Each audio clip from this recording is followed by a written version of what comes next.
Bonjour, je suis Éric Sellerier, fondateur du Top Chrétien, et j'écris le mail d'encouragement quotidien appelé Un miracle chaque jour. Comme je le raconte dans mon livre Connexion divine, au Top Chrétien, nous avons en moyenne réussi la moitié de nos projets et raté l'autre moitié, ce qui peut parfois s'avérer frustrant. Au bureau du Top, nous avions un tableau où nous notions les erreurs des équipiers. Lorsque l'un d'entre eux avait fait 3 erreurs, il se voyait contraint d'apporter des croissants à toute l'équipe. C'était sa punition. Un jour, le pasteur Paul Goulet, de passage au bureau, a découvert le tableau où nous épinglions les erreurs des équipiers et il en a été stupéfait. Il nous a recommandé d'arrêter tout de suite la distribution de mauvaises notes sur ce tableau et nous a incité à faire tout l'inverse. À partir de ce jour-là, à chaque fois qu'un collaborateur accomplissait une chose remarquable, nous avons inscrit son nom sur le tableau d'honneur. Après 3 mentions, nous organisions une fête en l'honneur de cette personne pour lui montrer combien elle avait de la valeur. Depuis, il y a eu une avalanche de cadeaux, des messages d'attention et de bienveillance, de poèmes, de surprises au Top Chrétien. Cela a radicalement changé notre atmosphère de travail et de nouvelles expressions sont apparues dans nos échanges comme « Je t'apprécie tant »,« Je t'aime »,« Tu es formidable »,« Merci d'exister ».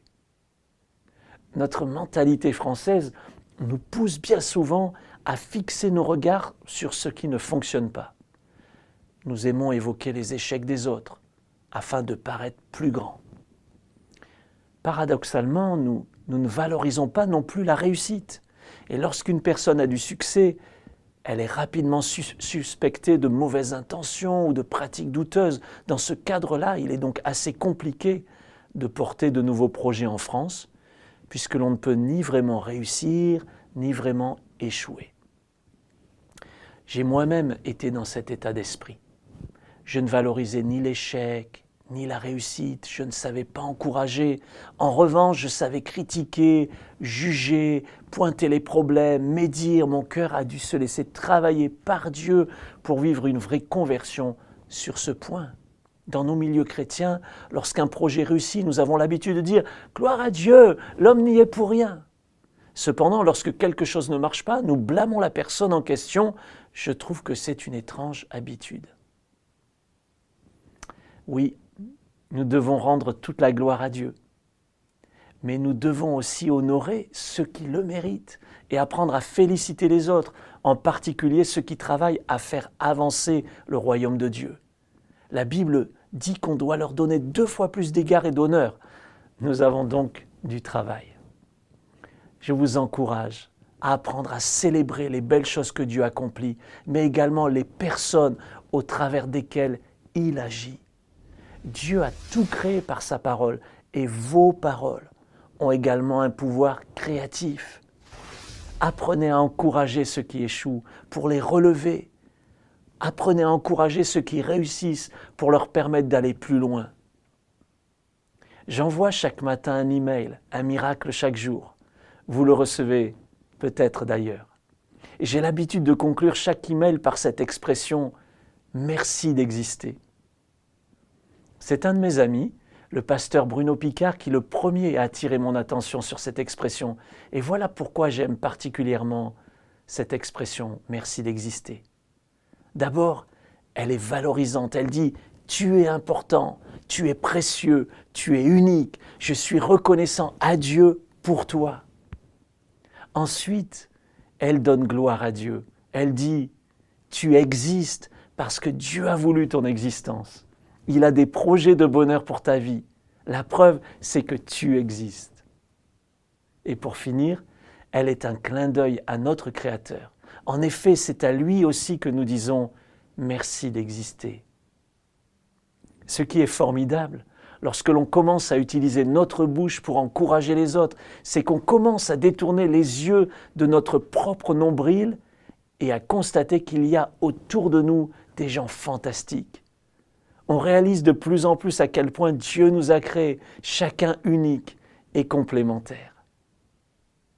Moins on est encourageant, plus on est isolé.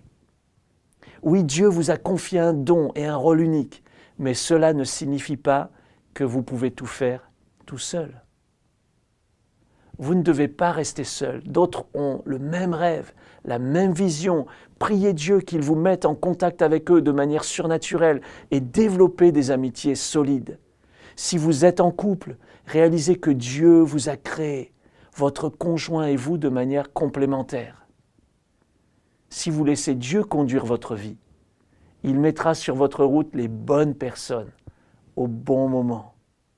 Alors, allez-vous commencer à ouvrir votre cœur aux autres et à ouvrir votre bouche pour les encourager et les bénir?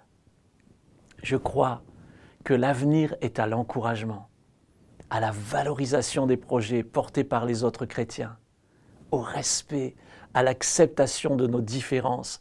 Je crois que l'avenir est au relationnel, au partage amical et fraternel dont le Christ est au centre. Jésus l'a dit lui-même, là où 2 ou 3 sont assemblés en mon nom, je suis au milieu d'eux.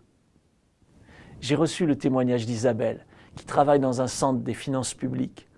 Lors d'un appel téléphonique, elle a fait de son mieux pour rendre service à une contribuable et lui a dit, avant de raccrocher, « Merci d'exister ». C'est notre amour qui peut faire la différence dans ce monde. Non pas nos préjugés, nos critiques ou nos jugements. Pouvez-vous imaginer un pays dans lequel, plutôt que de se plaindre, de critiquer, de juger, d'abaisser, de dévaloriser l'autre, on commencerait à donner des paroles encourageantes à ceux qui nous dirigent, nous gouvernent, travaillent à notre service, partagent les mêmes rues, les mêmes gares, les mêmes trottoirs. Nous avons la capacité de changer la mentalité de notre pays. Nous avons la capacité d'insuffler une culture nouvelle au monde, celle du royaume de Dieu, dans laquelle tout est possible et où chacun est aimé et valorisé. N'attendons pas le changement. Ne promettons pas le changement. Soyons ce changement que nous voulons voir dans ce monde. Je crois que vous allez devenir cet agent de transformation. Je crois que Dieu utilisera votre vie d'une façon extraordinaire. C'est ma prière pour vous. Et n'oubliez pas, vous êtes une personne formidable.